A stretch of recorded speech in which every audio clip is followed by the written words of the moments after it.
Assalamualaikum, mana cara pagi ni? Assalamualaikum semua dan selamat kembali dekat channel saya Ida. Okay, Alhamdulillah semua lagi kita dekat channel aku ni. Alright game, macam mana aku tengok tajuk aku ni? Yang mana aku nak review sebiji auto daripada Matchbox lah.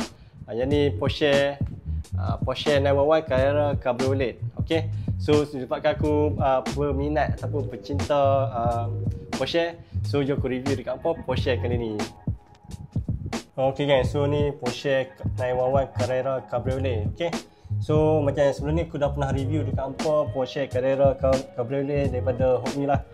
Tapi aku tunjuk dulu perbezaan yang Hot Wheels dengan yang ni apa, yang Matchbox. Okay, ni Matchbox, yang ni Hot Wheels, nampak beza dah. Okay, yang ni Porsche 911 Turbo Cabriolet. Kalau yang Porsche nya yang Hot Wheels macam ni. Tapi kalau untuk yang Matchbox nya macam ni, dia punya detail memang lawa, sumpah. Kita tengok depan dia, tepi rim color gold, body color merah. Dia banyak variant color, apa boleh pilih lah. Dia ada banyak color lah. Nanti aku tunjuk dekat apa boleh beli lah. Lepas tu ada nombor plate punya detail, nampak cantik. Tengok atas dia punya enjin, detail dalam warna hitam. Kalau yang Hot Wheels detail dalam dia warna pink. Cuma yang ni tahun 80-an tak silap aku, yang Cabriolet ni 80-an ke 90-an macam tu lah. Yang lama yang ni, tapi yang ni yang baru. Lampu depan dia detail cantik, ada logo apa Porsche kat situ. Cuma dia yang ni aku beli kan kat seller ni, soft corner semua cantik. Dia punya blister cantik, tengok blister daripada Matchbox nampak dia ikut shape kereta. Tapi yang Hot Wheels dia boleh goncang-goncang macam ni, dia tak ikut shape kereta. So kemungkinan untuk pecah blister ni senang. Tapi untuk Matchbox tak jadi macam tu, sebab dia nampak tu, dia buat bentuk shape, so kereta tak bergerak lah kalau hampa goncang. Untuk nak pecah blister tu yang payah lah yang daripada Matchbox ni.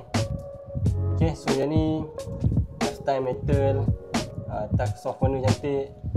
Soft corner dia buat bulat macam ni, so kalau jatuh pun nak rosak payah lah, compare dengan yang Hot Wheels. Nampak Hot Wheels soft corner dia tajam kan. Nampak macam ni pun dah rosak dah, aku punya bawah pun ni pun dah rosak sikit. Tapi untuk Matchbox dia buat cantik, orang nampak. Okay, belakang macam ni, detail belakang, kad dia pun cantik, kad dia colour apa, coklat. Kalau yang ni putih, nampak yang ni lagi premium. Tapi yang ni harga lagi murah daripada yang ni. Okay, so aku sangat recommend lah kalau nak beli Porsche daripada Matchbox ni.